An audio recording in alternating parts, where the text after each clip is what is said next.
Some of you may know me and my work because you've been following me on social media for like 15 years already. Some of you are new and you're learning more about what I stand for, what I believe in, what I advocate for.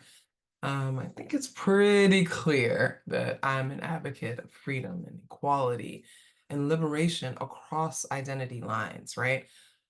I'm proud to be a Black woman who happens to also be queer and disabled, right? I understand all too well the ups and downs experienced by people like me. Sometimes I'm just thinking like it's 2024 and we're still dealing with issues of gender and racial economic inequality, right? This continues to be a serious problem in our society. And I was thinking about a certain presidential candidate recently talking about so-called Black jobs.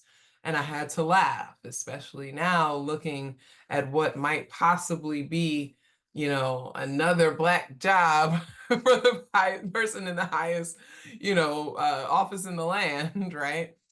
You gotta laugh sometimes because the ridiculousness of it all, the erasure of it all, the way we are constantly fighting and trying to prove our worth, right? We can all agree that limiting jobs based on race is absurd, right? But when we think about it a little bit more, right? We can see how racial discrimination and hiring and employment actually might limit the opportunities that Black people have. Now, don't get me started on the struggles that women face too. When you combine them, let's just say a lot of sisters know exactly what I'm talking about when I say we got to be twice as good and work twice as hard to even be considered a part of the group, right? The good thing is, there are folks that are working for this. And a lot of times we hear people lamenting and saying, nobody's talking about this, nobody's doing these things. That's not true. It's simply not true. For every issue that you can think of, there's probably somebody working on it, right? So I recently learned about this group called the Maven Collaborative. It's this Black women led organization that works across advocacy, research, narrative change spaces, and they want to create a different future. And they are focused on this, right? The Maven Collaborative wants us to imagine a world in which we have everything that we need and where the only labor is that of love. It was started by Ann Price, who was president of a racial justice nonprofit until she realized that she made significantly less than the man who had the position before her. She was dealing with a bunch of other racial issues, and it was so much nonsense that she was like, I'm out of here. She decided to do something after she left, right? Since then has become, this group that is really big on research. They do a lot of research on racial wealth and income inequalities. Um, I'm all about the deep dives into data. That's super important to me. And you all have been here when I've kind of gone through those kinds of things. So that's really important. And their research provides a unique window into what Black women and Brown women are experiencing. And they're offering some solutions for what might be required, to address these things. The bottom line is they're doing something about it, right?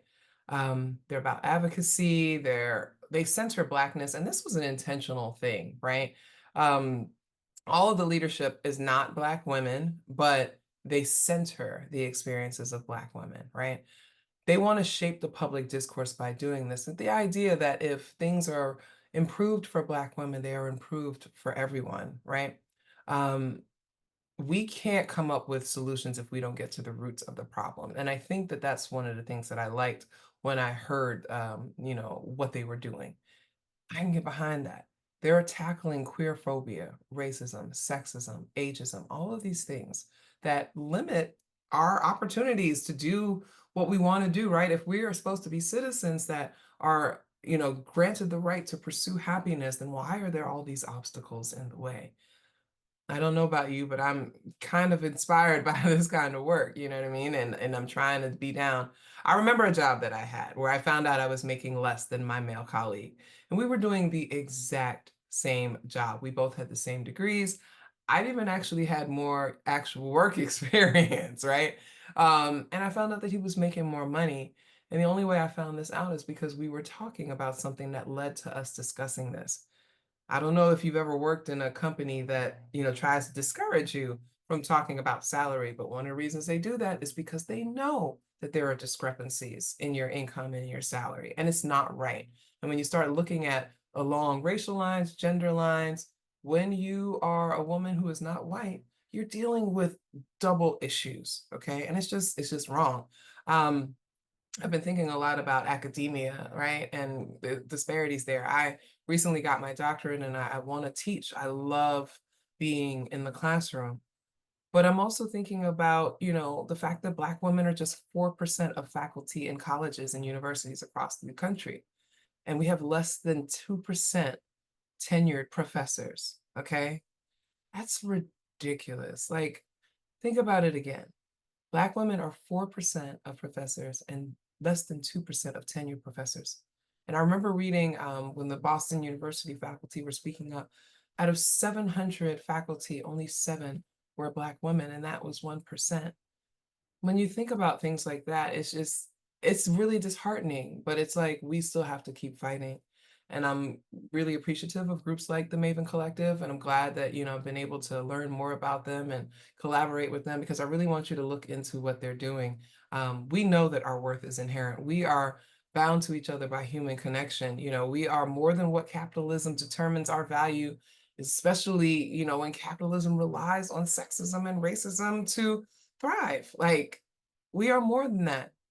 As we're looking towards the future and what it means to be intelligent, strong, qualified, often overqualified women, where are the opportunities? What are our biggest threats, right? Let's begin thinking about solutions and how we can build a more equitable world.